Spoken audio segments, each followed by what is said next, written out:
Hey, good to see you. Hmm.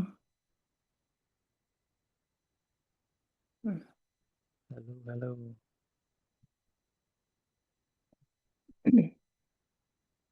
Hope you're all well.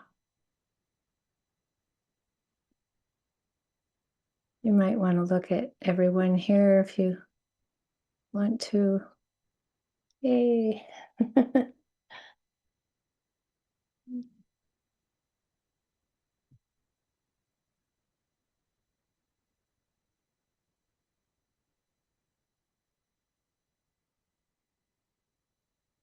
Hmm.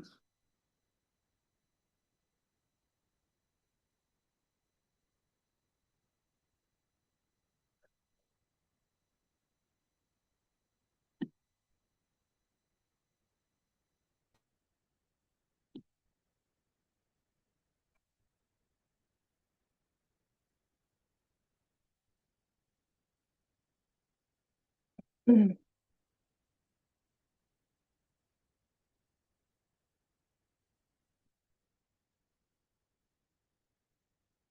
So you might just let your awareness start to settle in around your body, within your body.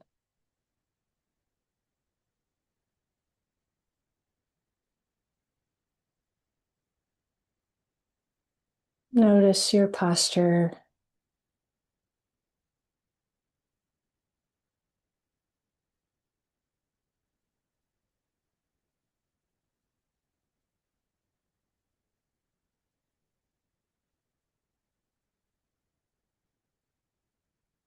And it's helpful to also notice the quality of the awareness.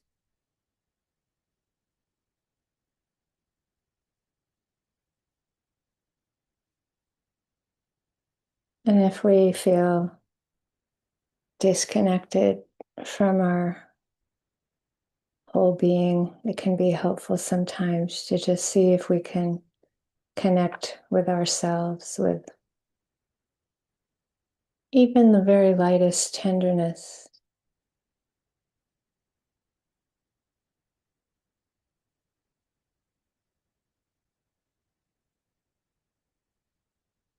Care,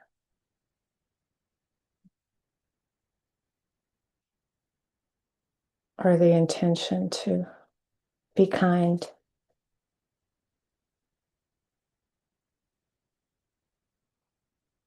to whatever's appearing.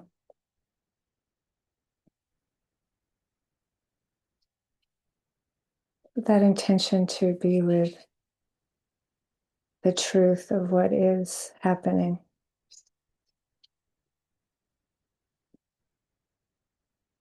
Noticing if there's any wanting anything else to be happening than what is.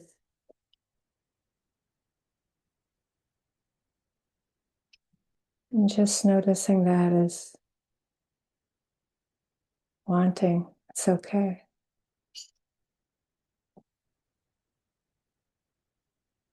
Noticing it come and go with some tenderness or care, kindness.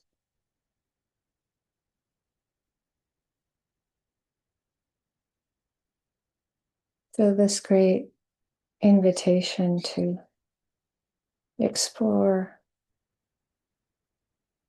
just what is happening.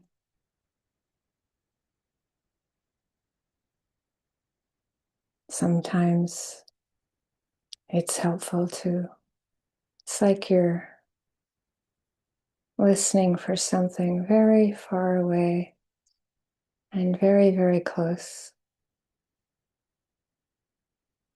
Noticing, hearing that way.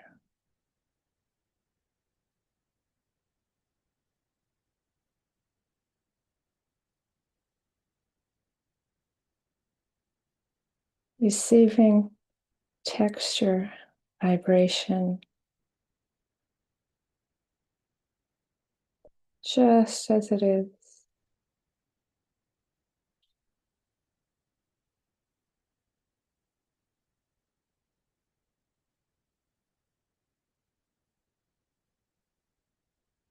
And noticing when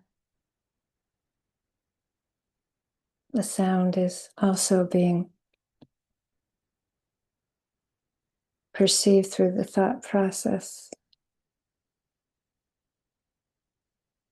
without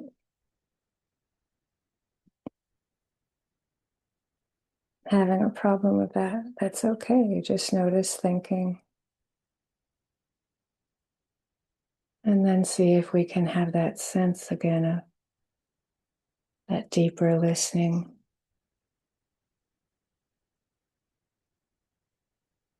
including the silence, the texture of silence.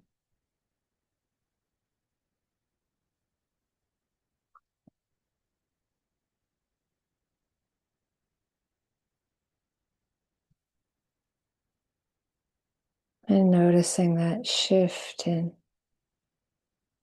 possible relaxation and ease.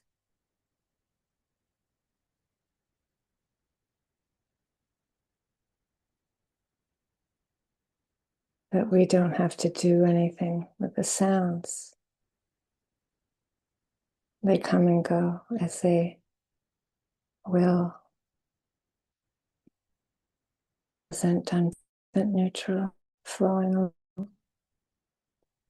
just as they are.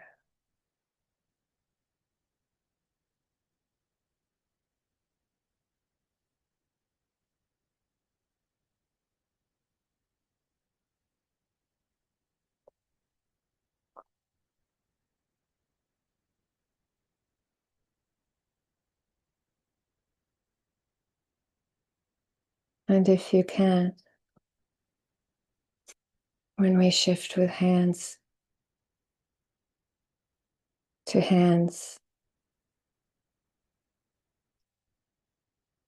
it's that same sense of a deeper listening for something far away and very close.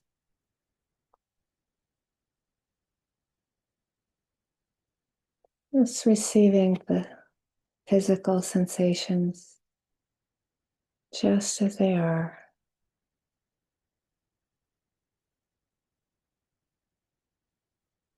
Noticing if there's a visual image, which is a thought, a memory, letting those come and go.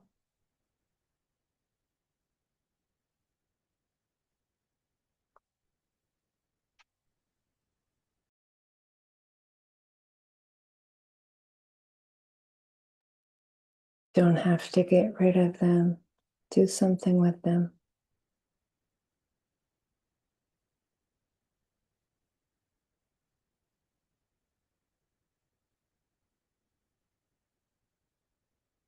So there's a shifting into just letting things be,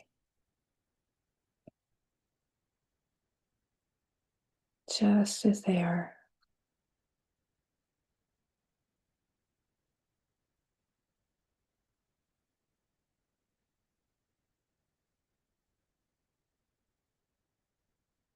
And then with the movement of the breath at the abdomen,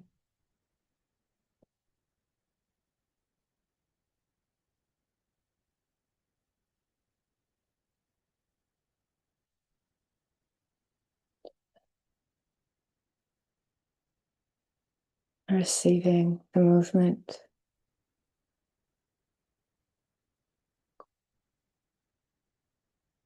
like we'd receive a cloud floating by.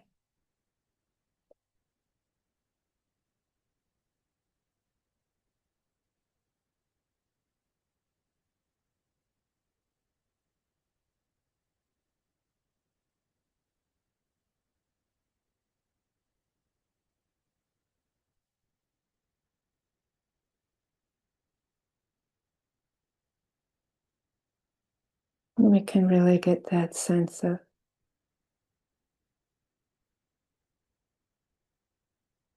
letting the sensations come and go in that rhythm. of rising, falling, expansion, contraction that we share with all beings.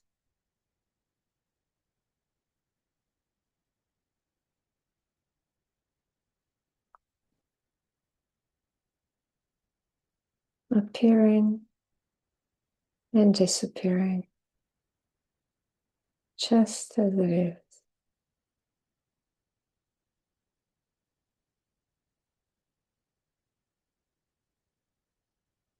Vague, clear, long, short, tight, soft, rough, smooth.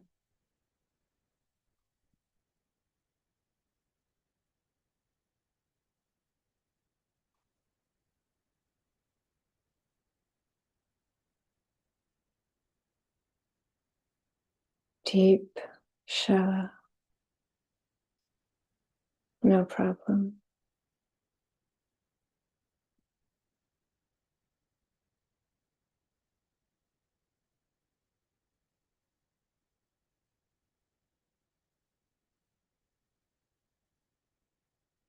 You can start to see that impersonal appearance and disappearance. Not me, not mine, not I.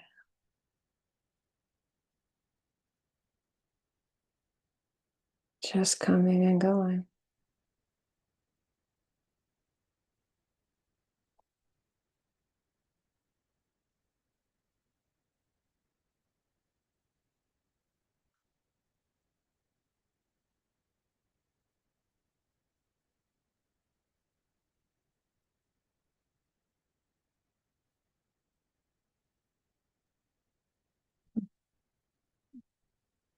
And this is the practice, whether it's thoughts, an emotion, sounds, smells, tastes, body sensations,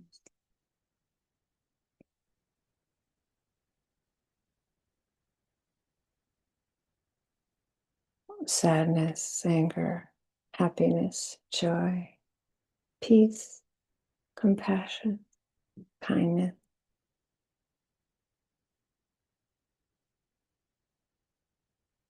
All the various pleasant or unpleasant emotions.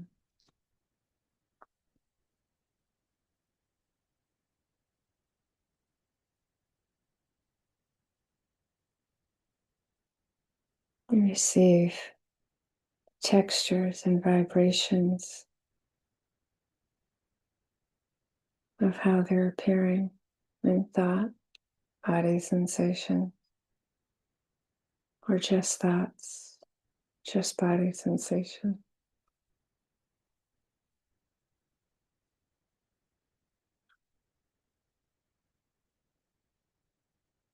It's amazing exploration, always new.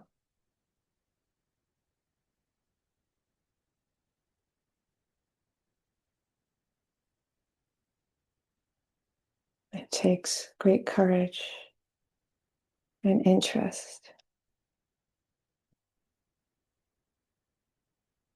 to be interested in life itself,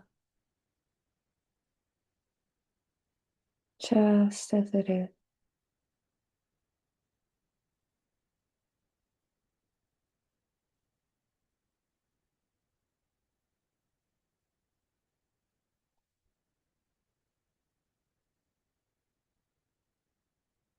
With tenderness, care, or kindness sometimes.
So we hope everyone is doing well.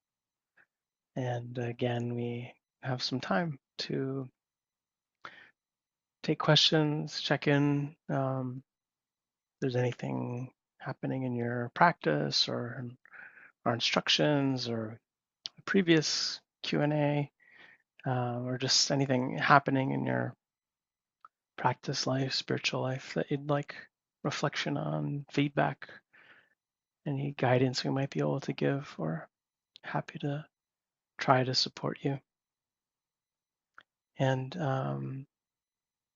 yeah, the best way to let us know that you'd like to check in or have a question is the um, little raise hand button on the bottom of your Zoom screen, if you can see that, if you move your mouse around. If not, there's a button that's a chat. You can type to me and then I can call on you. That's the question, or leave your actual physical hand around and we'll see that as well.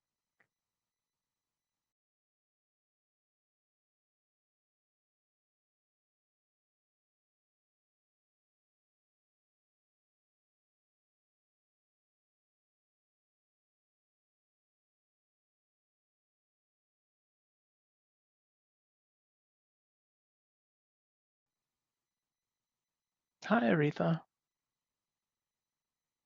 Hi, Ari. Will it let you unmute? Let's see. Hold Hi. on. There.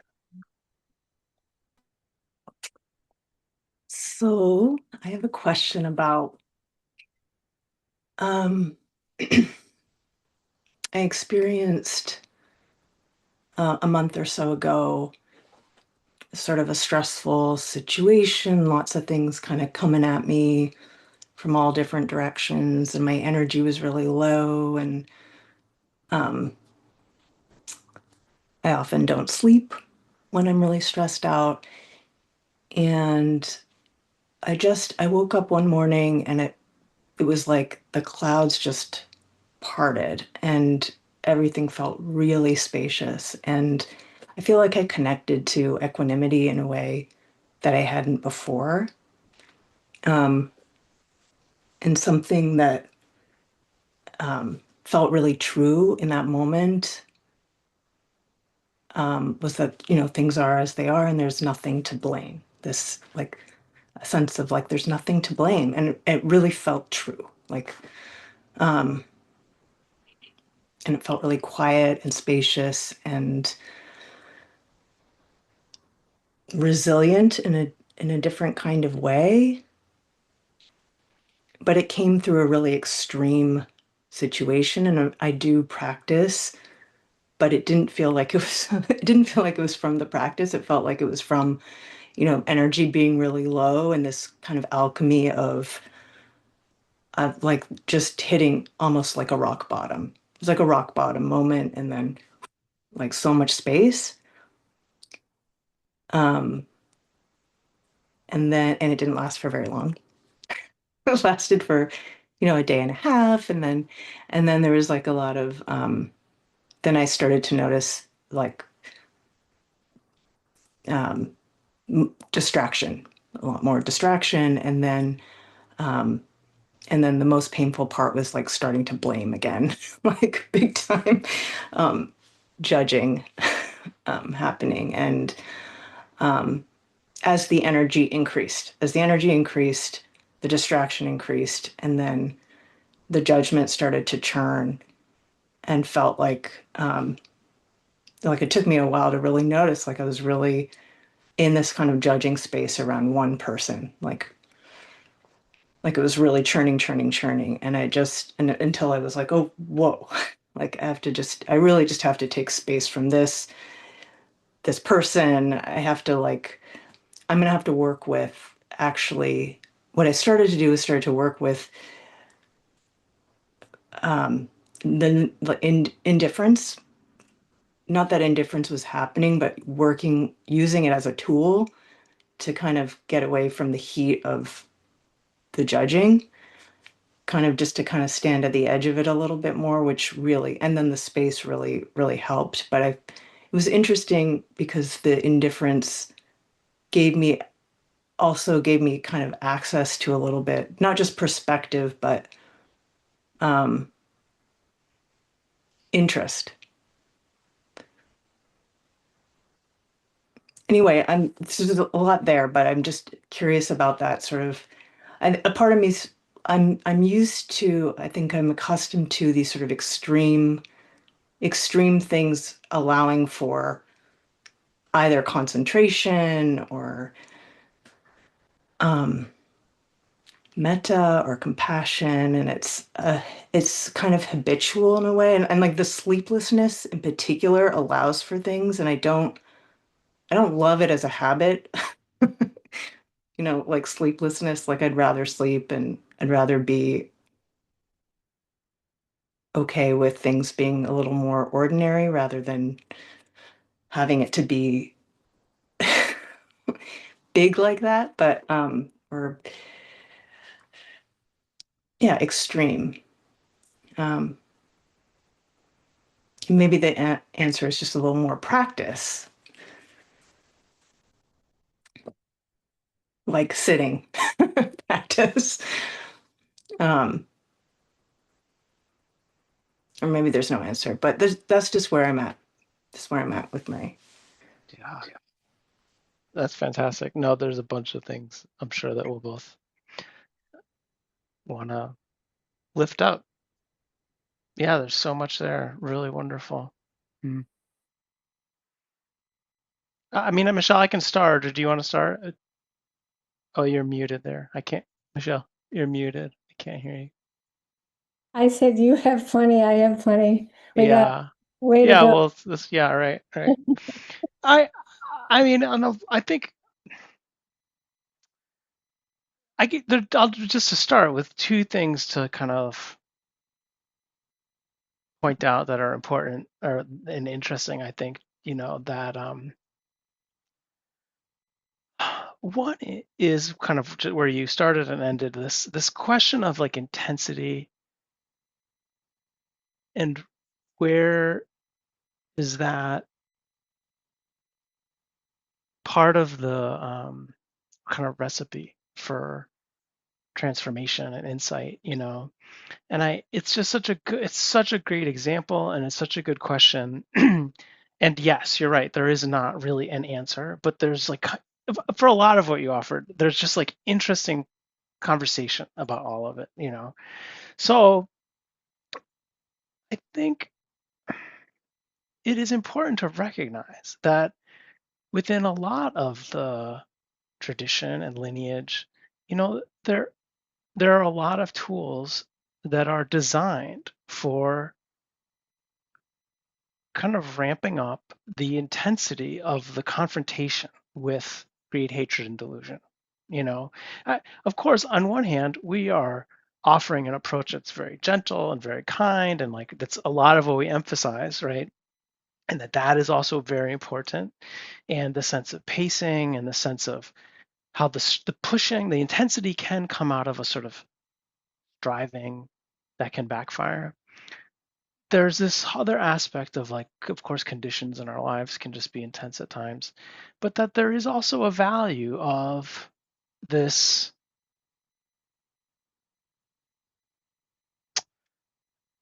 part of what you describe of like actually needing to get into some degree of spiritual crisis in order to overcome it, right? And that without the voltage of that, without the intensity of it, sometimes the motivation isn't there. And sometimes the motivation and also just sort of, again, the kind of recipe, the alchemy, as you mentioned, it's like there's just some ingredient there that sometimes is necessary to kind of supersede this thing, right? And so in part of what you're describing of this sort of like back and forth, the tension of kind of um, the struggle, to put it lightly, or and oversimplify it, that at some point gets like the mind found a place of equanimity, right, to kind of like supersede that, right?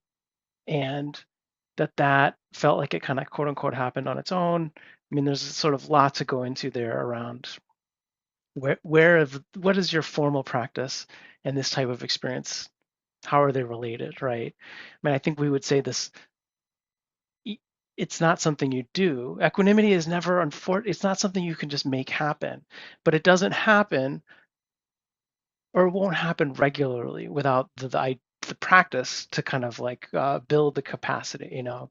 So anyway, I just want to say that there is something about voltage, there is something about intensity. It doesn't always have to be like that, but it is important to recognize that sometimes, especially if it's a pattern you recognize in yourself, there is also something in terms of the path that requires a confrontation with dukkha and hardship and stress and anxiety and the mind finding its way through that and around it and over it and however you want to sort of describe it, but a really transformative perspective that you then have.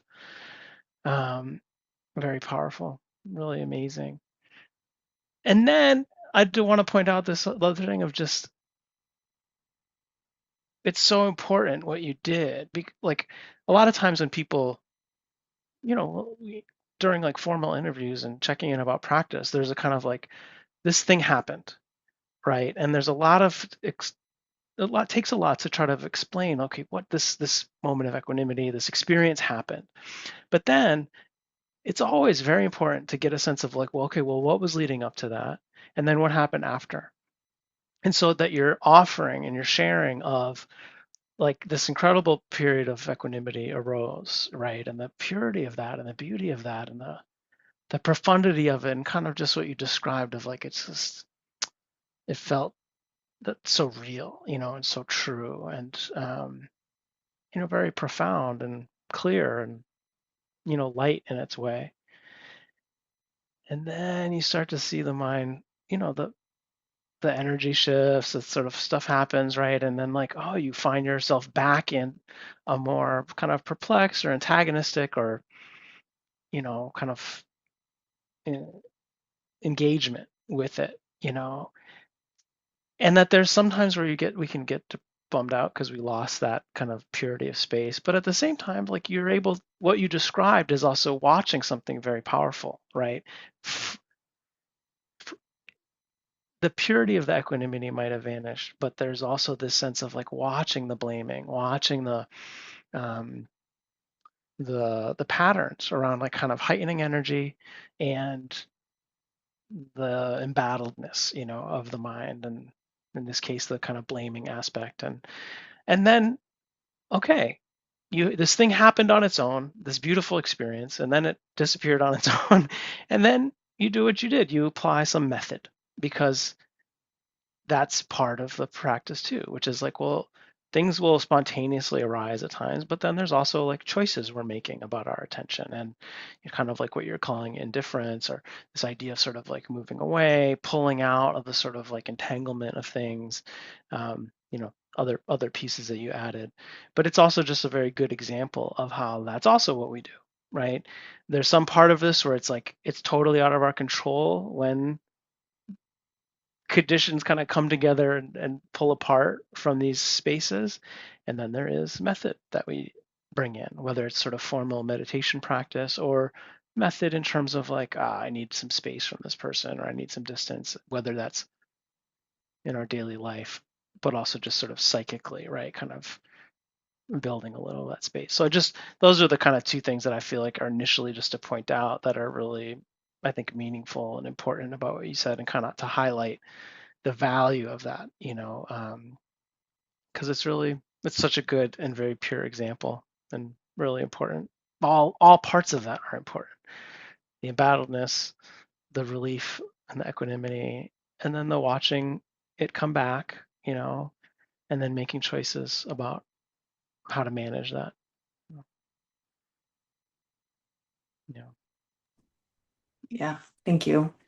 Mhm. Yeah, equanimity feels different in that way that it really doesn't feel like anything. Like, yeah, I think you had said some time ago, like there's something manipulative or can feel like manipulative about metta because you can kind of, or I mean, I don't, I felt like what you're describing is like we can cultivate it in a certain kind of way or we can shore it up in a certain kind of way, but it doesn't feel like that with equanimity. I don't know. Yeah, there's it really feels like something I'm not in control of. Yeah. I think that's Michelle, what yeah. I get. That's exactly right. Exactly right. You're exactly right. That is it. That is it in a nutshell, because I tend to like to fall back on something Sri Nisargadatta said in a question and answer, and I'm that, but he said, um, the acceptance of pain brings us much deeper than pleasure does. Mhm. And I think like that level of when this intensity of resistance to pain, that's the opposite of equanimity. That when we're fighting, um, and the nature of equanimity is it has no conditions. There's no conditions on it. So that's where the blame disappears, because that when we blame, there's a condition right on our relationship with someone. And so that sense of that's what's deep. What's deep is that there's a surrender, there's a letting something be. That peace is nothing that we can command. It would be a travesty to think that or believe it, because it's so pure. It can't be. The I or me, that's struggling, it's the opposite of peace, right? Peace is um, without conditions, because it accepts pain, right? It accepts the pain in the world and the pain in relationships, and how we can't control people's behavior, right? And that's so painful. It's so painful. Um, so I think that even when you shifted to afterwards the indifference, I love it, because it's like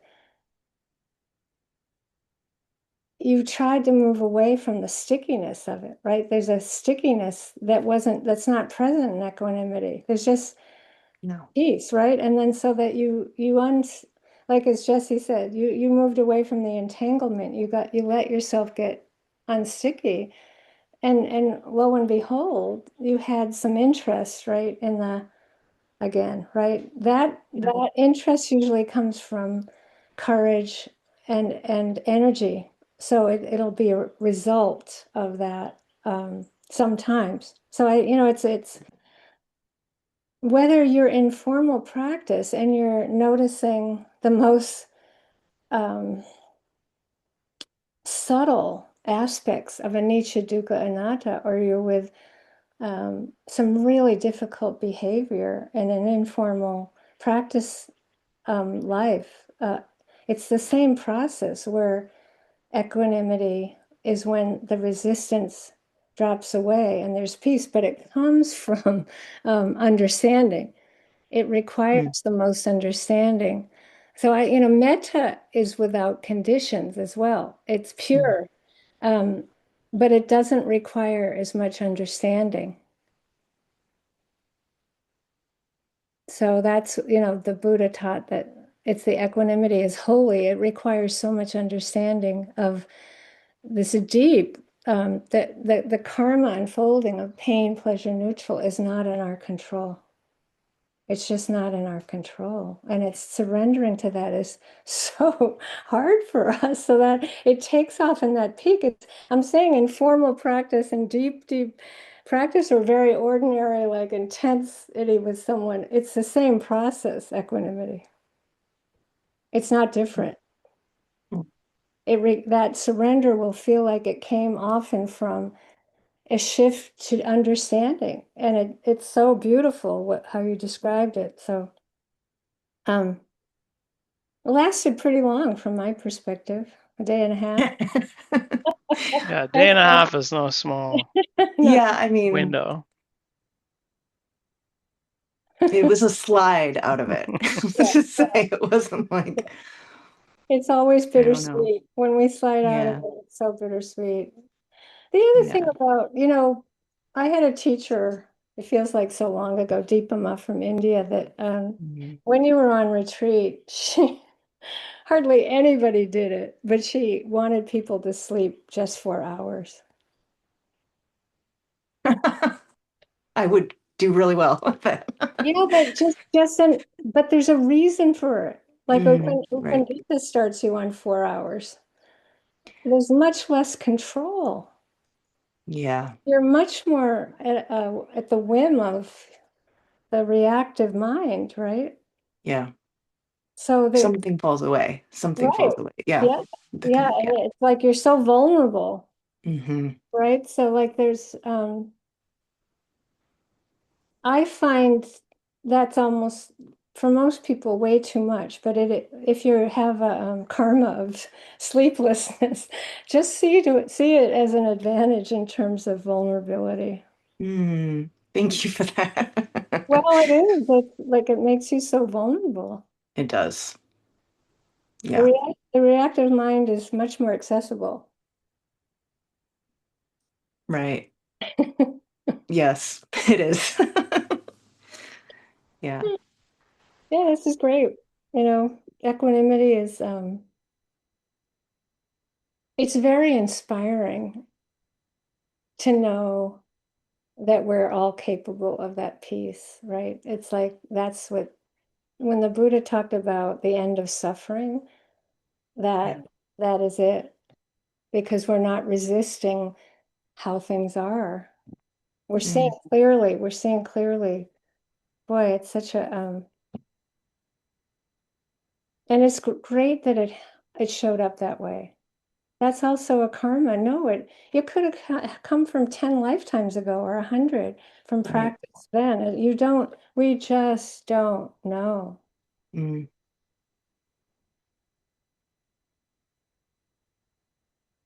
Well, I also listen to your talks a lot when I have insomnia, so maybe that planted some seeds too. I have to say it's, yeah, great medicine. Yeah. So, What's Again, that other Srinivas quote, Michelle, about something? Uh, uh, like effort is necessary until effort, effortlessness asserts itself. that's yeah. it. Yeah, Yeah, it's that's effort. Effort is so a lot of people think effortlessness is the goal. Actually, effort's required, necessary until effortlessness asserts itself. You can see Mm, there's no I or me or mine in that. mm, Just like equanimity have effortlessness appears, but it comes from having made effort. right, right. Yeah, it feels in direct relationship. And yeah, the resistance was so strong. The intensity of the resistance Right, but was so strong, yes, that's how which you get allowed. to see it. It's Right. it gets so painful that you're Hmm. finally willing to go, oh, Mm, ouch. Wow. Holding on to this is really painful, right? And yeah. something lets go. Finally. Mm, yeah. Hallelujah. Yeah. Yeah. Yeah. So that greed, hatred, and delusion, the aversion, attachment are no longer present. That's what the end of suffering is. And you get that taste of that the reaction to how things are is just not present. Yeah. Yeah. And then we get attached to it, of course. Yes. Mm, And then until you really aren't attached to it, it doesn't appear. It's foolproof. I love it. It's so foolproof. Attachment can't make equanimity appear or aversion. It just can't. mm, Unfortunately or fortunately, right? But the truth is pure, yeah. You know, I love it that you can't outwit or equanimity. mm, It's bona fide or not, right? mm. You can try to pretend. I'm really good at trying to pretend I'm not angry at something. Or I'm not attached to it. I'm not, but I am, right? Yeah. Well, and that's partly why it's good to distinguish between what you were calling, what was the word you used? Not disinterest, Oh, indifference. indifference, That. Mhm. to understand that it's like, okay, well, that's a tool, it's a tactic, it's like it's a method, or that you're sort of applying, and to get that that's not the same as the equanimity experience you had, right? Because it's For very sure. important to distinguish those things, and yet you get that there's certain elements that can be replicated in it, right? Of a kind of like separation, or that cleanliness that Michelle's talking about. So yeah, it's a very important distinguishing without diminishing the value of something like indifference at times. Mm-hmm. Yeah, it felt very different. Like even with the equanimity, I was like, oh, I understand metta in a new way. Like metta felt different. Like it was like this doorway into all the other Brahma Viharas in a totally different way that, yeah, it felt very different from like indifference was consciously cold because I needed to cool down from, the heat of the attachment and the aversion. Um, And I might mm, just, the thing about it's a longer exploration. It's an endless exploration, I think, in all of our lives. A question around sleep came up, I don't know, in the last month or so also. Of It's a common problem issue. It's a common sort of dynamic for humans, and the times are in. It's definitely yogis on retreat, things, this question of should we sleep less, should we not?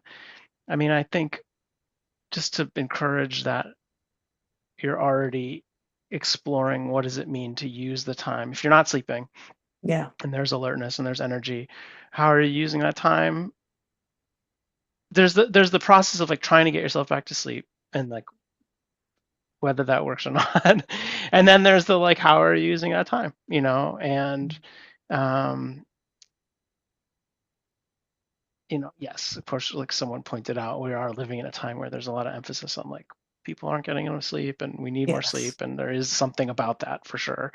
Um, and I do always wonder about some aspect of that Michelle was saying about past lives, and just in particular on retreat when people can't sleep, and some sense of like, there's all kinds of vows that people make as yogis, as Mm, renunciates, as nuns and monks, uh, and that kind of um,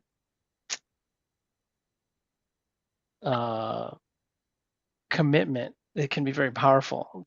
In the sense that it can wash over, I think, sometimes many lifetimes. So to not mhm. always pathologize it either, right? Of like, okay, yes, there's anxiety, yes, there's worry, there's things like that, but there's also just energy. And then it's like, well, are you using it? And whether there's a sort of like receptive part of listening to talks, and um, but you can practice, and in Totally. some way that um, I will offer this with the acknowledgement of that we also really believe in the opposite of this, right? But that it's an important element at times to sort of remind ourselves of. This is a kind of question and answer between Webu Sayadaw and some students. He's talking to these yogis, and they're talking about sleepiness, and he basically kind of tricks them into taking a resolution to never lie down. It's like suddenly they're like committed to not lying down. I mean, at least for the period of the retreat. Uh, and suddenly he's like, I think this is the first time for you, isn't it? And they say, yes, this is the first time. And Sayadaw says, this is the weapon. With this weapon, you can fight your battle. With this weapon, you will be victorious. If you fight with a pillow as a weapon, you cannot win. And so it's like, to not forget that side of this, right? Of like, oh Yeah. my God, we need rest, we need sleep. If we're full of anxiety and there's unsettled things in our lives, we need to attend to them. And it's like, hey, energy is considered like, whoa, so important in the tradition. Mm, And like when there's energy, just like use it, use it, use it, use it. mm, and see what it's like. It doesn't have to be a lifetime commitment. It doesn't have to be a commitment to not lie down, but that sense Yeah, no. of like, hey, there's energy. Let me do this. This is this thread of my life. There's also this path I'm on, and what is it like to practice, Mm, at different hours? yeah, Your it's illumination can arrive at a very inconvenient I have a hour. totally opposite teaching. Jesse, remember the thing I said this morning? But I'm having some physical issues and stay up late trying to help Steve and stuff, but I haven't had a lot of sleep lately. And um, but I have this great practice in the morning. I just love it where I want to doze off, right? Like I wake up really early. The turkeys wake me up, and I've gone to bed late, and but I wake up, and it's like I practice the Brahma Viharas, but I also want to doze off. You see, mm, so like I'm doing Brahmavihara, I doze off, and it's like, yes, I wake up, and it's like, okay, now I'll do compassion, but I actually want to doze off. So it's great. Like it's a great early morning practice. And I hope you all hear this, like, because there's no suffering in it. There's no mm, feeling like I shouldn't doze off. Like, mm, and actually I need to be dozing off. So I just hope you all hear that because there's nothing wrong with falling asleep. In fact, it's helpful when you need sleep. So, but I think that there's a way that I find that the more equanimity you get and the more you practice, then the nuances of all this can get very interesting. Yeah, there's times not to sleep and there's times to sleep and there's all these watercolory mm, nuances within it. And in deep equanimity, there's no contradiction whatsoever in paradox. There is mm, no contradiction in paradox. And if you go up into your head and you try to figure that out, you can't. But if you're in the deep equanimity, it's like listening for something very far away and something very close. mm, That's that's a great practice. But if you try to figure out, you go crazy. But if you actually listen like that or feel the sensations like that, it's awesome because it mm, breaks down any sense of time and space. It's great. But it's like, do you see what I mean? mm, It's not a good practice to do if it's not, if you're trying to figure it out. It's better not to try it at that time. mm, So that's the nuance that the Buddha taught skillful means. mm, So time to see the pillow as a weapon, I suppose. Time not to, yes. mm. Thank you. Thanks, Thank you so Rita. Yeah. much. That's where you get into the fun of the exploration of it and the willing, if you're willing to explore staying up or not, or like and not feeling like you're gonna be bad because you don't do it right, then Yeah. you're just willing to explore and it's so wonderful. Yes. Yeah. I not resisting the insomnia has really helped over the years. Like I'm at a point where it's like I Yeah. gotta just make Oh use of it. Yeah. Oh well. well. Well. Yeah. Jesse, I want to say I'm glad you brought it up because yeah, effortlessness, Oh sleepy, yeah. Yeah. awake, it's all really important for all of Mm, us. Yeah. mm, And I'll just sort of reiterate part of what you're saying, Michelle. Just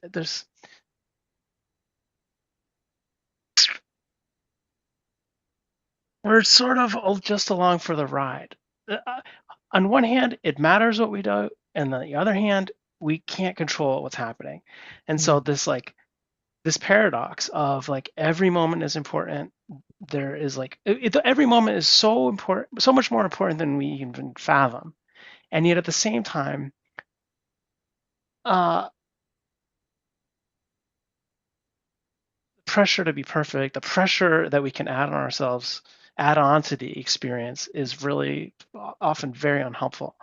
And so this sense of like we're here to learn and the exploration and the watching these aspects of the mind come in and out of focus is ends up just being a lot of what this practice is about, and keeping track of the out of focus, the in focus, the ups and the downs, and just sort of, rather than this idea that we're going to land in this sort of Yeah. plateau and just stay there, that the practice is watching the mind sort of come in and out of these. And that's really, yeah, that's a very good example, and just really what, kind of reiterate what Michele was saying. Yeah. Mm. Mm. So thank you. Yeah. Thank you so much.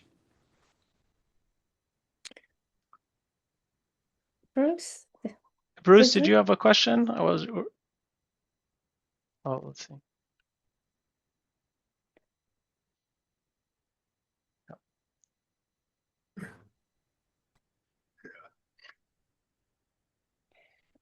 I didn't know. I don't know what you said. Oh, no, I said I just hit the hand and it went off. I didn't know how to shut it down. Oh, Good to see you. nice to Good to see be you. here. Thank you. Yeah.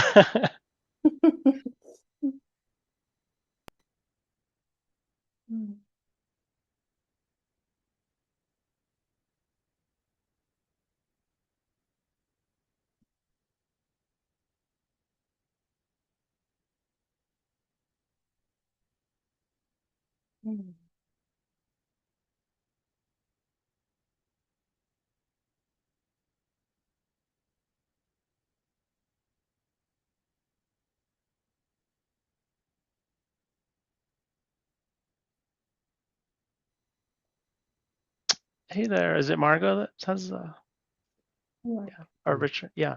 Hey. Hi. This is not a well formulated question. But my basic question is, what is investigation at a deeper level than, like Michele, you just said, the goal is not to try to figure things out. So for me as a researcher, my mind just easily and enjoyably goes to a kind of investigation that is intellectual, cognitive, logical. And I'm increasingly realizing that's not, I mean, it has its value on a certain level, but it's not really probably what the Buddha was talking about. And when I sit and watch my mind investigate, I'm increasingly, there's another part of the mind that's coming and saying, what are you doing? What is that? That pursuing lines of thought is probably not going to get you where you need to go. And so I'm saying to myself, okay, just listen, just watch, just settle back, do nothing. And in that space, I feel lost about what is investigation at that deeper level? That's a great question. I think Jesse, you want to start, or do you want? It's when you look at the classical like 7 factors of awakening, and investigation is the first of the energizing quality. So it starts with, this mindfulness is sort of the warp of a weaving, right? And then the next 6 factors are the weft.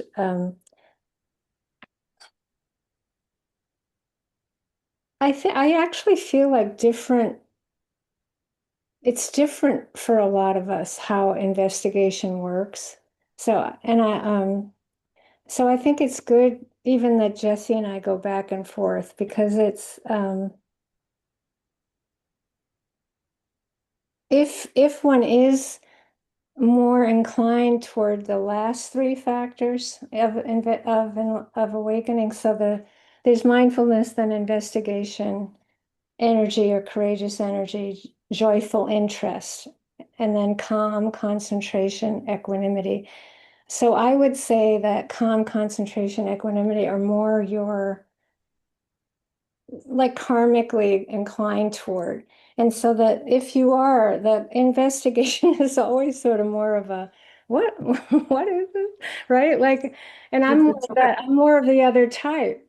I'm more the investigation energy, not that it, when it's there, courageous energy, joyful interest. So calm, you guys all know me at calm. That's not the place I landed this lifetime. So calm, concentration, equanimity, that they're not as the land I grew up in and live in. So they're of course I can say now in my lifetime I feel like I've worked at balancing them.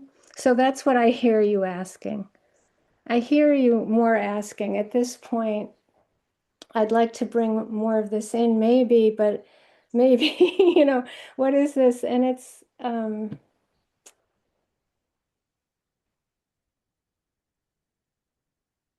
actually, again, in the classical way, it's considered what is the cause of insight. That's how much the Buddha felt that this factor was so important. And that the insight is not based on going through the thought process. So the insight isn't coming from figuring out anicca, dukkha, anatta. It's from like maybe being with the breath 500,000 million times. And then at some point, investigation happens, which is not, that's why the emphasis is not to go through the visual image, not to kind of just listen, right? And there will be a movement of the breath, it disappears, and one gets anicca on not on a level that's profound, right? Do you see what I mean? It doesn't come from figuring it out the way we are so trained. Yeah. So I just have two more things to say about this because I'd like to do the duet with Jesse, but investigation requires the willingness not to know what's happening, not to know through the thought. It's a kind of trust, and it requires kind of knowing that already that fact of anicca. It's the fact of that every moment is new. And so it requires a trust of dropping out of the thought process and experiencing what's happening without that, right? So it's a kind of trust, but it only requires a couple seconds. So one thing I would encourage you to do is to keep allowing the thought process to appear and not think of it as a problem, because actually if you investigate that, that's investigation. So that's what I love about this practice, is the thing that seems like an obstacle, actually you just turn around in it and you just keep investigating that. Well, I realized just as you were talking that for me, my enthusiasm about investigation comes from my wanting to control things. That's the filter that we often aren't seeing. Yeah. So what you're recommending about trusting and not and appreciating not knowing, it's the antidote. It's for everyone that's scary. That's why this is so hard. Yeah. Trust is not easy on the level we're talking about. Yeah, that's what Jesse started with the last question. It's like that sense of this is not in our control. Yeah. So that the And you type, have to watch yourself try to control it yeah, through good. That's what what you're good. doing. Yeah. Yeah. So Jesse, I want you to sorry, say, you go. Yeah. no, I'm done. I think you should go with that because Okay. that's all about motivation. Yeah. Yeah. That's I mean, you're doing it, Margot. I think it's like that sense of like you're seeing your mind do something, and you're recognizing to some degree what it is, what it isn't, and then of course this other voice turns into that also because that's what's sort of familiar, right? That other voice then starts trying to control. So Yep. of course we get kind of swept into that pattern over and over at what appear to be different levels of kind of awareness, but it's also just different moments, right? And so just that just to hone in on kind of where Michelle landed of like that letting the mind do what you're doing. First of all, because intellectual cognitive process is definitely still part of it, right? It's not to be rejected. There is still a value in that. There's plenty of kind of instruction that involves that, right? And yes, there is something different around the kind of conceptual framing of things and another important aspect of investigation of dhammas, right? Which is what it is translated as. And so this watching the mind do the other kind of thinking sometimes is what needs to happen, right? Because it's like, are you actually interested in the mind or do you just want it to behave the way you want? You want to just do this right. You want to be investigating and not thinking, right? And yet, in order to, you have to investigate thinking, right? You have to watch yourself doing it and be like, oh, okay, though this is thought. And then this thing of like, what is thought? What is it? Where is it happening? What does it feel like? What are the mental concomitants? What are the other flavors of mind that are involved in this? Is there a kind of tightness? Is there a contraction? Is there a motivation? So again, it's trying to sort of like feel it from the inside. The Even now, yes, there might be times where you use words to invite the investigation, right? And words are still somewhat, conceptual, but there's ways of doing it that incline toward more of the direct experience, right? That's why the noting practice in the body, noting, pressure, tension, increasing heat, decreasing heat, increasing pressure, rising motion, falling motion, tingling, intensifying, whatever, earth element. The idea is we're still sometimes using language in the noting process, but the idea is that it's coming out of a sensitivity that is a non-conceptual relationship to the experience, and that starts to get us into that relationship between investigation and mindfulness. It's like, oh well, what is my knee? It's a classic thing, right? Oh, my knee hurts, and then there's the like, oh, pressure, heat, aching, throbbing, right? So that that sense of like, well, moment to moment, what is actually happening, and whether we label it or not, that is where it starts to get into investigation, and we start to like the sort of the nature of it on its own terms, not just our sort of concepts of it. So a lot of places where it can be almost synonymous with what we think of as mindfulness, right? But it's an aspect, importantly, like Michelle was saying, sometimes we can see that the mindfulness can be a little out of balance if we're so inclined towards equanimity that in a way our awareness is just sort of interested in unhooking, unhooking, unhooking, unhooking, right? That's sort of what we're doing is just sort of like releasing, releasing, releasing. And there's a power in that, there's a value in that. But you'll get to a place where you start to see that there's not interest in life, in phenomena, and that there is something that's actually masquerading as equanimity that is really at play there. And so the sense that it's actually in order to unhook on a deeper level, we actually need to be in relationship with these things in a little bit of in a more close way. Um, so there's all the happen all the sense doors, but I think for you that it would be interesting to explore it just on the mind door itself. I mean, of course, yes, you can do it at any of them, but this where you don't feel like it's what your tendency is the problem. It's a powerful training for all of us, the intellectual, and especially if you are a researcher and there's a way that this is how there's a real skill and a training in that ability of the mind to understand things in that way and to work over things well. So rather than demonizing it or thinking it's wrong, right, or whatever, it's like, okay, what is the deeper relationship with our own cognitive process? What is going on there? I mean, it's in some ways it's like the most interesting. I probably shouldn't say that. It's very interesting, right? Where is this self? Who is this person that thinks is thinking? Mhm. You know, and there's a lot of entry points into like very profound material, right? Where is this? Where's thought happening? Where is it? What is the just emotion, thought, imagining, the visual aspect of that, the word side of that? I mean, there's a lot of room to explore. So I don't know. Does that help at all? Give more kind of context or direction?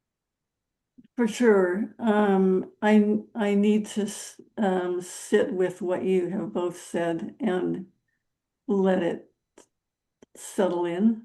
But yeah, for sure, I don't feel as lost as I did earlier. So yeah, thank you both, as Yeah, always, for that. I want to add something because I think again, it's so rich, and that if you look at like a pure science, pure research, it requires not knowing, right? It requires not knowing. Yeah, So, for or sure. it isn't real research. It isn't real Yeah. exploring. So, um, what is nice about the context of the seven factors is when I first heard U Pandita go through it, mindfulness, right, investigation, but then he was hooking. They're related, right? There's a relationship between investigation and energy. That's why those three are called energizing. You know, the investigation, the energy, the joyful interest or rapture, PT they're in relationship. So if there's that ability in the few seconds, if there's a willingness to not know something, then it requires courage. It requires courageous energy. I'd never heard energy, Virya, described as courageous energy. So you see, that's brilliant, right? To say, okay, it's that willingness not to know, and the courage has to be there. So when I'm practicing or at daily life, everything, if I don't have the courage, I don't push it. Mm. I don't try. I just like go, oh, there's not enough energy. I can't do it right now. No problem. You just let it be more um so-called ordinary. Nothing's really ordinary, but you know what I mean. I don't you see, like another way Sayadaw would describe it was the courage to come face to face with what's happening. Mm. Isn't that beautiful? I Mhm. think it's beautiful. So like that investigation is requiring the courage to come face to face with what's happening. And that's where you start to notice if your motivation's off. Because if you're doing that investigation to get rid of something or get something, it's no longer pure research. It's no longer pure. And you might as well not, again, you don't do it. There's no problem. So a lot of the practice is noticing, do I have it or not? And no problem. Whether I'm walking outside or doing dishes or brushing my teeth or any of it, it's just like you see, not possible or possible, right? And if it feels a little possible, you play with it. So can I try something out and get your feedback? So Michelle, as you're talking about the scientific method and the practice, um, just like if I was doing a research project and I had data about some things and not data about other things, I would adapt my method to balance, to bring into balance the things that I need to understand in order to answer my research questions. So you're kind of what I'm hearing you say is there needs to be a similar balancing of the 7 factors based on what is strong and what is not strong. Right.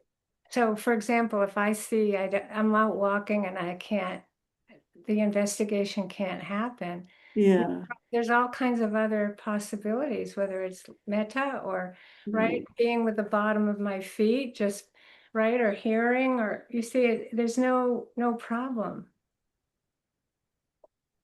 That's how you balance often, is by noticing that the courage isn't there, or if the courage is there, does that make sense to you? Yeah, because you're getting, I'm going to use the word data, you're getting information about what the system is doing and what the conditions in the system, what conditions are present in that moment Right. and how. So I mean, that to me is extremely helpful to kind of think of investigation as only one of the 7 factors and to be more respectful, I guess, of the other factors. And also play to your strength. So if it's not a strength, then you wouldn't push it. Yeah. You play to your other strength, and also to see that none of them are personal. None of them we can control. This is, I think that in some ways, pure research and science is also rare because it's a lot of it you can't control. That's the delusion at the heart of a scientific method. Exactly. Yeah. Yeah. Yeah. But the Buddha did teach this. Well, I like to think of it as paradoxical again, but there's a science to it. Yes. Yes. Yeah. Yeah. I mean yeah, thank you. That's partly why I have an affinity for the practice and for No, science. it's Yeah. very trustworthy because it's Yeah. scientific.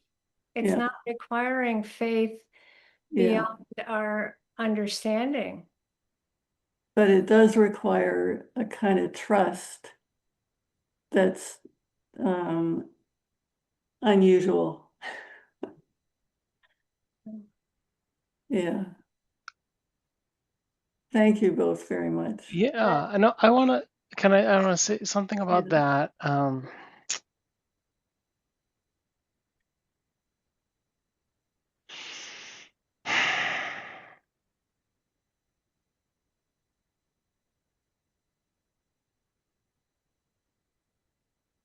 like any place you go in, you're learning about all of them, and they're all gonna benefit from it.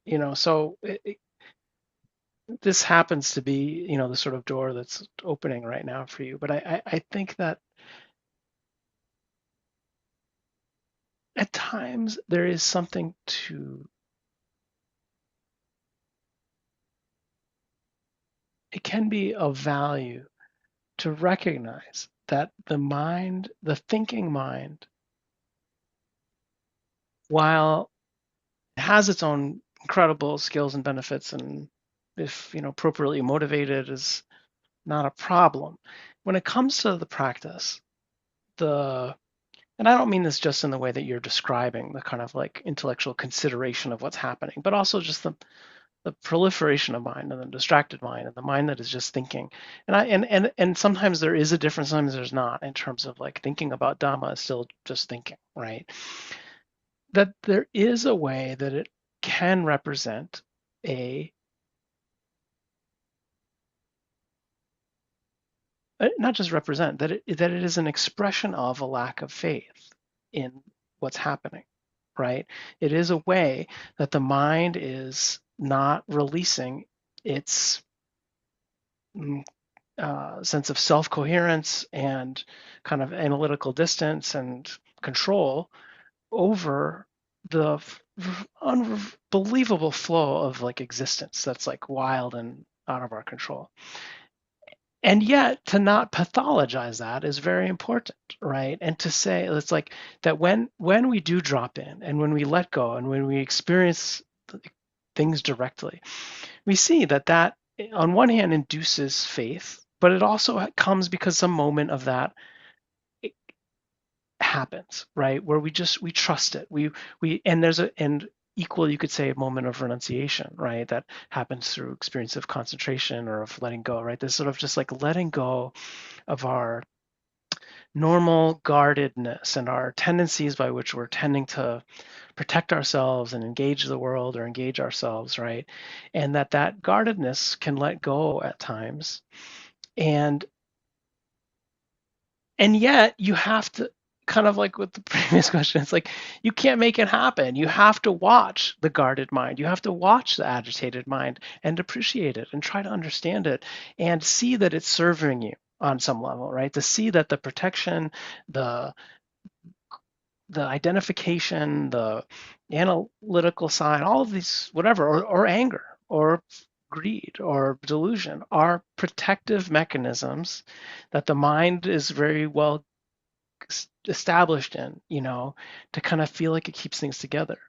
And so that it's, of course, we don't trust. Of course, we don't have faith. Of course, we're not willing to let go of that. And to be like, but we can be interested. And that is this such an important place of where investigation plays a role of like starting to let go of through without having to reject or release or get rid of these patterns, so that there's a sense of like, okay, well, what is actually happening, like the genuine interest, right? That Michelle will often of course talk about, that it is a sense of like very powerful transformation. It can't be overstated how powerful it is to, to shift into Vipassana investigation of Dhammas, and well, how hard it is. And of course it is, because it leads to the insight into like all things are impermanent, undependable, and unsatisfactory, right? Like woohoo! Like of course our mind is not like uh like just stoked to like have that be show up in our face all the time. So it's like appreciating the mind that you have, and the skills and all of that stuff. It's like so important, because it is a protection. It's not just a delusional protection, it's an actual protection from the voltage that gets released. And it is part of why energy is then the next thing. Is like actually through the investigation, we stop binding up a lot of our energy and thinking, and more energy gets sort of moving, sometimes in ways that are uncomfortable, right? Which goes into the PT. Anyhow, yeah, Thank very you. important. Yeah, thanks, Margot. Hmm.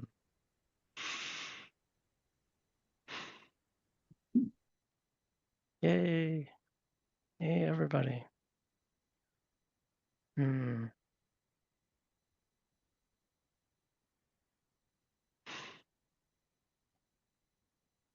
Takes a lot of compassion. Yeah, no, I mean, we know in general, and of course in some details of just like, what we're all up against right now. And the fact of everyone putting so much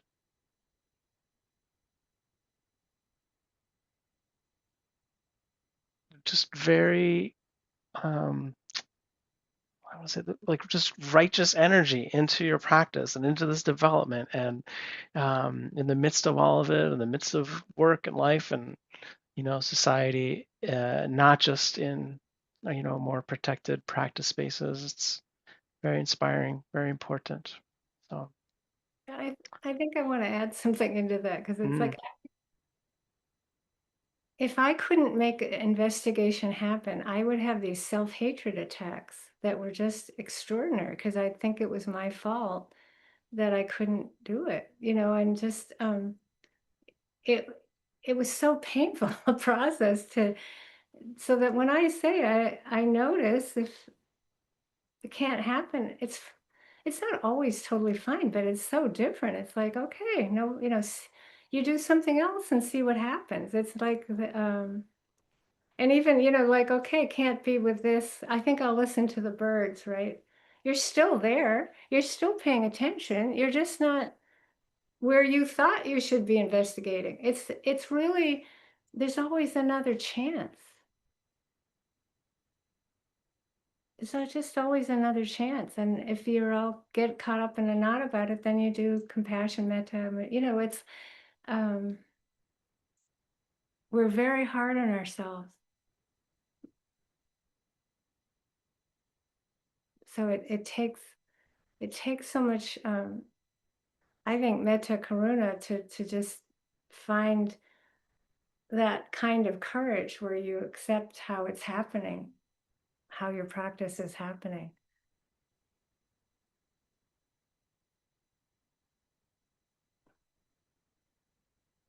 Including sleepiness, restlessness, aversion, attachment, and doubt, for example.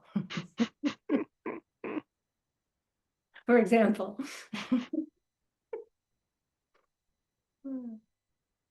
So, Jesse, I'm glad you brought that up because I think it's um,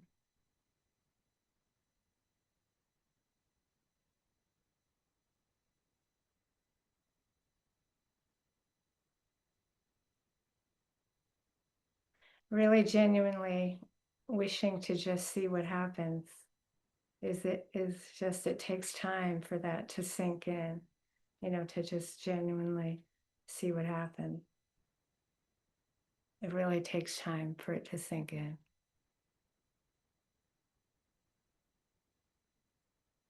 I could say that about 100 times. And you have to try the. It's so important, and it's why we offer a range of approaches, right? Of objects, of sound, or the hands, or the whole body, or the breath, or loving kindness, and and then the seven. It's like it's not just us. Many lineages are going to have one primary method. And some are more emphasizing a single object and a single approach all the time.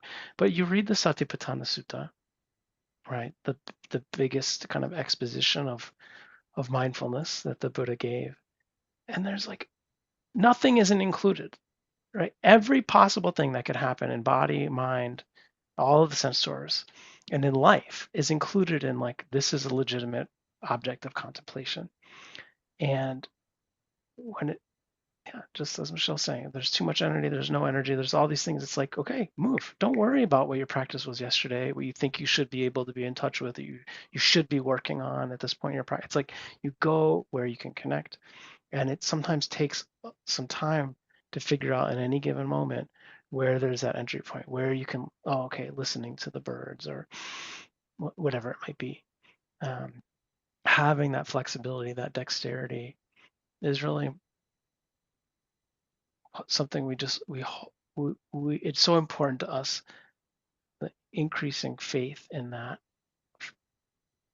range of skill set and flexibility with the mind and with what any object may be in any given moment in our practice.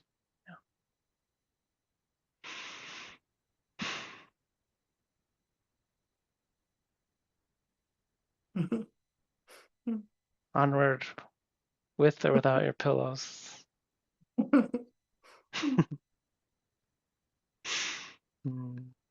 Take care, everyone. Hope to see you next week.